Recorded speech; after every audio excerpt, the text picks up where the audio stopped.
Il était une fois, dans un royaume prospère, un roi puissant, Kena. Bien qu'il régnât avec sagesse, il souffrait d'une solitude profonde. Ses nombreux plaisirs n'arrivaient plus à combler son cœur. Un jour, une enchanteresse, Naya, fit son apparition. D'une beauté ensorcelante, ses cheveux étaient tissés de lumière d'étoiles, sa peau luisait comme une lune d'ébène, et sa voix séduisait les âmes les plus résistantes. Les hommes succombaient à son passage, mais elle restait insaisissable.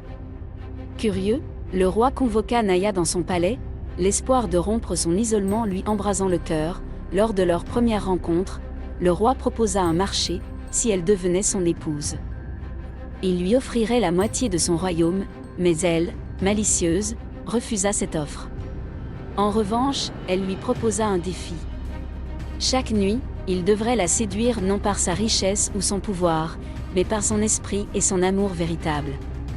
Chaque épreuve, chaque énigme qu'elle lui poserait serait plus intime, plus sensuelle, plus difficile à résoudre.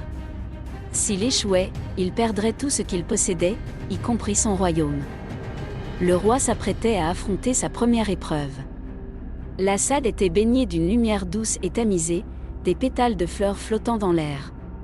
Naya s'approcha de lui, ses doigts effleurant sa peau. « Mon roi, murmura-t-elle, sais-tu où le désir naît chez moi ? C'est une énigme que tu dois résoudre.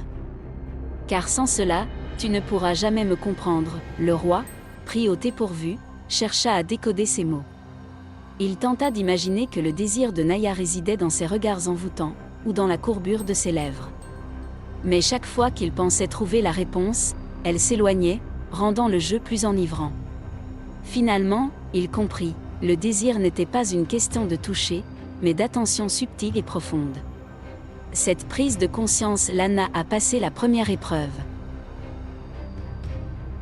La nuit suivante, l'ambiance changea.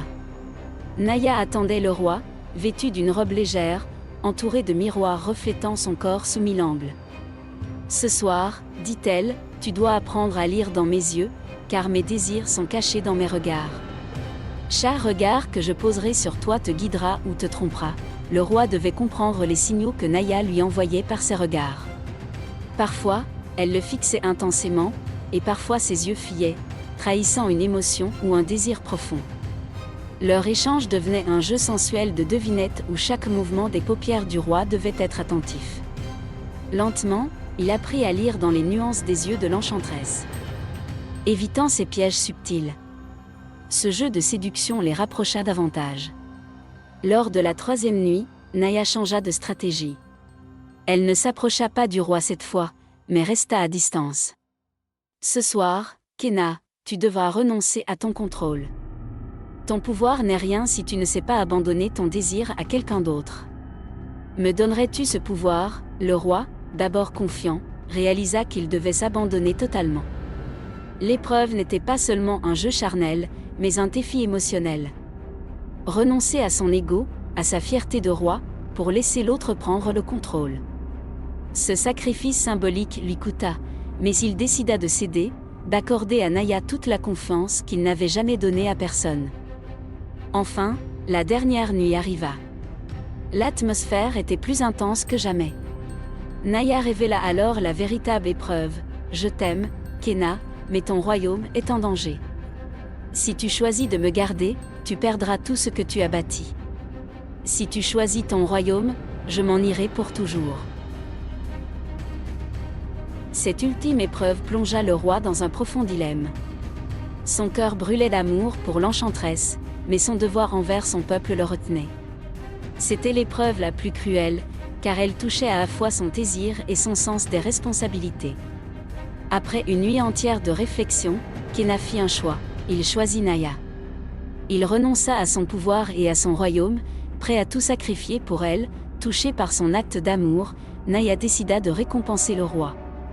Plutôt que de le laisser tout perdre, elle jouissa de sa magie pour protéger le royaume et lui offrit un amour éternel, immortel.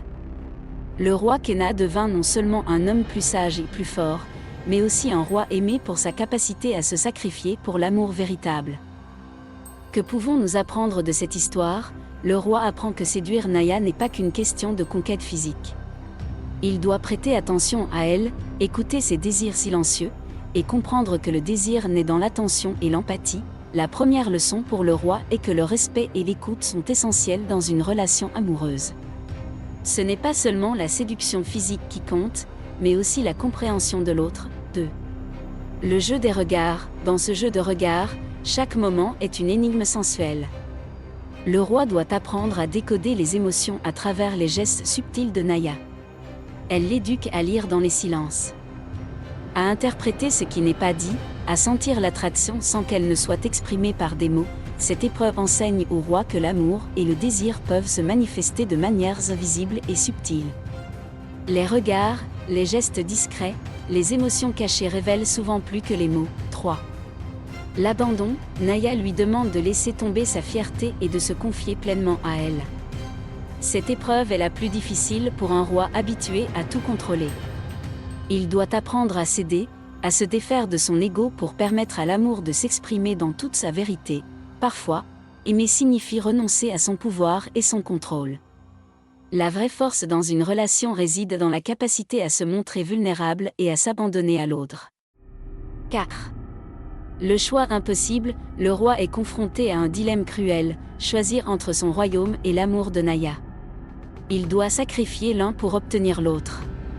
C'est alors qu'il comprend que le pouvoir et les richesses sont des fardeaux quand ils empêchent de vivre pleinement l'amour.